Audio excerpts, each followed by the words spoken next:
श्री राम सीताराम भोलेनाथ का विवाह गीत है, आप लोग जरूर सुनें और आशा भजन चैनल को सपोर्ट करें और कमेंट करके बताइए कैसन लाग और चैनल को आगे बढ़ाएं।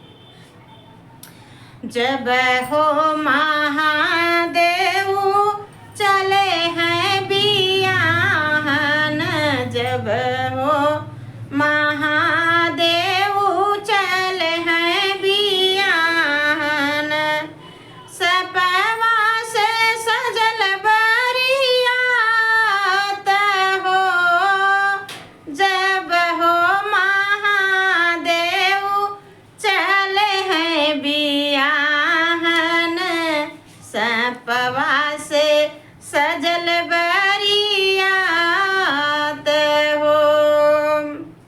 परिछन चली है सासू सोहागिनी, परिछन चली है सासू सोहागिनी, बर देखी गईली डेराई हो, परिछन चली है सासू सोहागिनी, बर देखी गईली डेराई हो।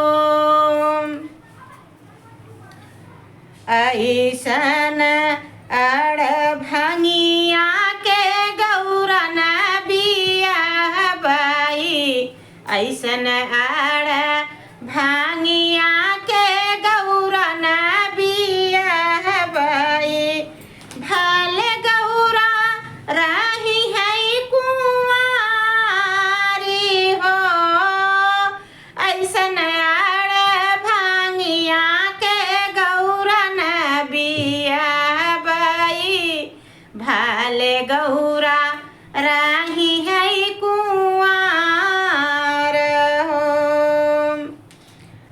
लोढ़ा पटकली अरे मूसरा पटकली, चंदन दी छितराई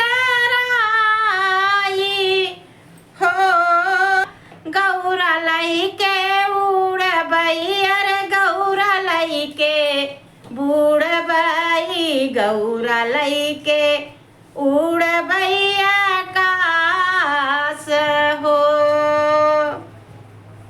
कई कलश के ओटे से बोलई गौरा देई, सुन भोला यार जहमार हो, मड़वा के ओटे से बोलई गौरा देई, सुन स्वामी यार जहमार हो।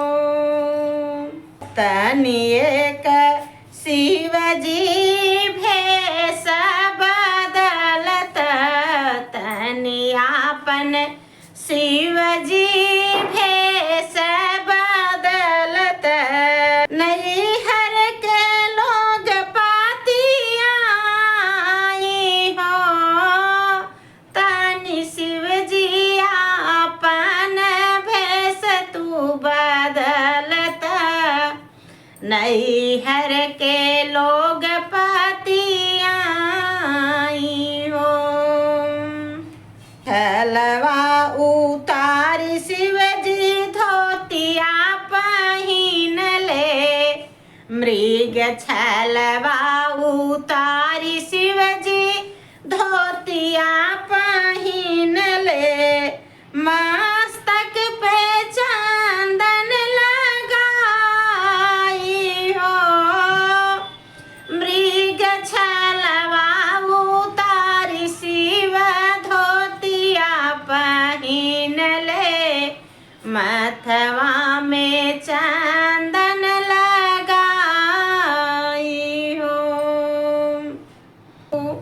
नगवा के हरवा उतारले महादेव, पहिरनी मोतियन के हार नागवा के मालवा उतरले महादेव पहिरनी मोतियन के माला हो नागवा के हरवा उतरले महादेव पहिरनी मोतियन के हार हो जटा उतार शिव पहिरे माउरवा हो जटा उतार शिव पहिने माउरवा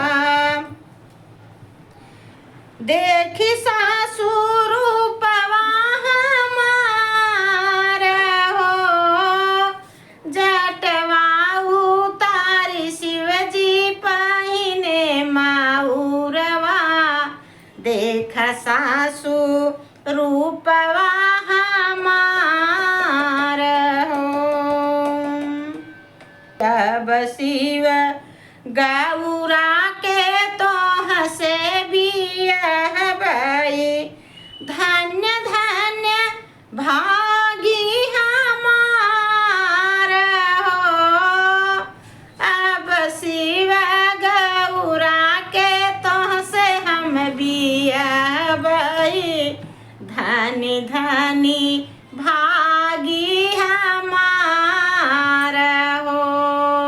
जय श्री राम। शिव बहुत सुंदर शिव भजन शिव विवाह गीत आप लोग जरूर कमेंट में कैसे लगा।